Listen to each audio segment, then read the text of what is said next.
On the morning of September 11, 2001, 19 men armed with box cutters directed by a man on dialysis in a cave fortress halfway around the world using a satellite phone and a laptop directed the most sophisticated penetration of the most heavily defended airspace in the world, overpowering the passengers and the military combat trained pilots on 4 commercial aircraft before flying those planes wildly off course for over an hour without being molested by a single fighter interceptor.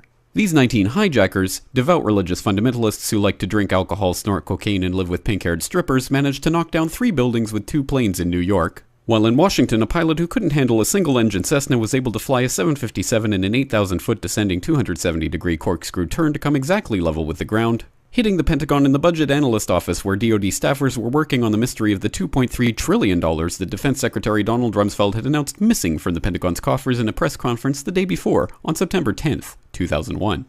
Luckily, the news anchors knew who did it within minutes. Osama bin Laden. The pundits knew within hours. Osama bin Laden. And the evidence literally fell into the FBI's lap. That a hijacker's passport was found blocks from the World Trade Center crash site, if you can believe that. The SEC destroyed their records on the investigation into the insider trading before the attacks, but that's okay because destroying the records of the largest investigation in SEC history is just part of routine record keeping. Osama bin Laden lived in a cave fortress in the hills of Afghanistan, but somehow got away.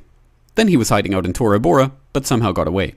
Then he lived in Abbottabad for years, taunting the most comprehensive intelligence dragnet employing the most sophisticated technology in the history of the world for a decade, releasing video after video with complete impunity and getting younger and younger as he did so, before finally being found in a daring SEAL team raid which wasn't recorded on video, in which he didn't resist or use his wife as a human shield, and in which these crack special forces operatives panicked and killed this unarmed man, supposedly the best source of intelligence about those dastardly terrorists on the entire planet. Then they dumped his body in the ocean before telling anyone about it. Then a couple dozen of that team's members died in a helicopter crash in Afghanistan. This is the story of 9/11. If you have any questions about this story, you are a batshit, paranoid, tinfoil, dog-abusing baby hater and will be reviled by everyone.